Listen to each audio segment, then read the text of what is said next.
Fidel Adams, thank you Good for joining evening us. to you. Thank you. Why do you want them to leave? We never ever said that.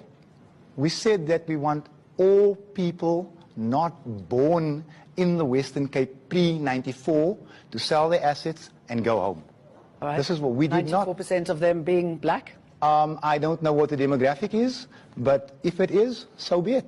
Why do you want them to go home? We sit with a situation in the Cape Flats where our community, the so-called coloured community, is growing exponentially poorer as a direct result of the influx, especially from the Western Cape, from the Eastern Cape to the Western Cape, with people coming and taking, and government being solely at fault for the implementation of national demographics against the Constitutional Court order that negatively impacts our community.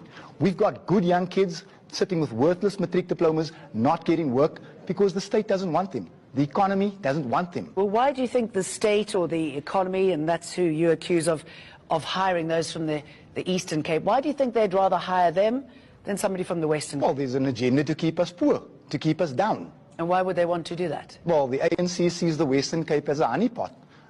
These poor black people are nothing but voting fodder to them. If the ANC was serious about poverty, they would have implemented a structure or some type of structure to lure business to the Eastern Cape. So poor people in the Eastern Cape can upgrade in the Eastern Cape, because we've got now a situation where you've got bad shelter in the Eastern Cape, coming down to Cape Town, you've got no shelter in Cape Town, and now you've got a protest. I mean, something's wrong. You said it's the poor black people coming over. Yes. So the poor black people who are a problem for you. Well, I wouldn't say that they're a problem for us. They're a strain on the infrastructure.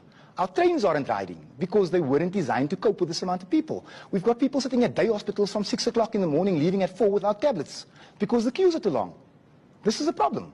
It impacts negatively upon, not just upon us, on everybody. Helen Zille said exactly the same thing. She said the refugees, the migrants from the Eastern Cape must stay away. So are you using her role book for your platform? I very, really agree with Helen Zille. But on this day I will. It is hurting our economy. It is hurting our children. I mean, look, we sit with a situation where, again, you walk into a shop, right, 18 tills, 18 black people in Mitchell's Plain. I was at a protest at the Department of Labour, 8 client services advisors, 8 black people. They are saying to our kids that you're not fit to work here. Last time I read the Freedom Charter, it said that South Africa belongs to all that live in it, except if you live in the Western Cape and you happen to be brown. And yeah, okay, what about if there were white people in the queue, if there were Indians in the queue? My attitude would be the same. We've got demographics. This is what government insists on in all provinces. Employ it. Employ your own rule book. They're throwing it out the window because it applies to us. What about secession? I believe that's something that... that's something that we're gunning for. Pretty excited about. We want an independent Western Cape. But is it going to work for you? We want an independent Western Cape. We feel that it can work. We feel that, look, we've been made to feel apart from the rest of this country anyway. So we might as well pack up, close our borders, and have our own country. And we can show South Africa how the democracy project is supposed to work, where everybody fits on a common voters roll, and everybody, white, black, brown, and Indian, will benefit from the good of this country.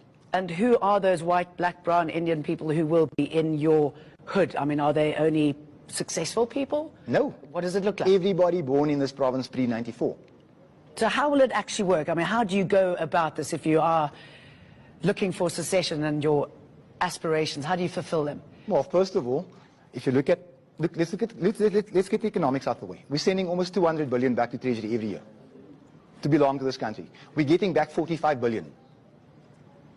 Out of that 45 billion, we've got to do the housing thing, we've got to do the structural thing, we've got to do the upgrades. If we have 200 billion, we can instantly uplift the standard of living of everyone in this province. There won't be a hungry person again. We've got the sea, we can do our fishing, we've got the arable land, we can farm, we've got the tourism industry. We'll turn Cape Town into the Monaco of Africa. And South Africa can watch how we do it. Because at this point in time, the ANC government is slowly but surely killing us. My community is on a starvation diet because of government and its policies towards us. Yesterday, a young man was shot doing an illegal thing. He was buying dagga, biceps. I looked at this tactical response team. I was there minutes after he was shot. 8 black guys. I asked, where's the demographic? Because what we now have is I've got 8 kids from the Eastern Cape busting here, getting jobs, which is bad enough, but it's fine. They don't know the area, they don't know the slang, they don't understand the gang culture, and now we've just sacrificed the young boy for demographics. Aren't you concerned, though, that these sort of comments stoke increased racism? Racism against you and your community by talking like this, by rising up? We have to rise up. No one else is going to do it for us. Racism is practiced against us daily. You're too brown for a job. You're too brown for a house. We've got 60-year-old grandmothers sitting on the waiting list since 1980, not finding houses. 25-year-old black boys from the Eastern Cape getting houses. Racism is practiced against us every day. Nothing has changed. We've swapped an oppressor. We've liberated this Western Cape. We have, us, the so-called colours. We liberated this Western Cape. We swapped a white oppressor for a black one. And I'm not afraid to say it. All right, let's leave it there.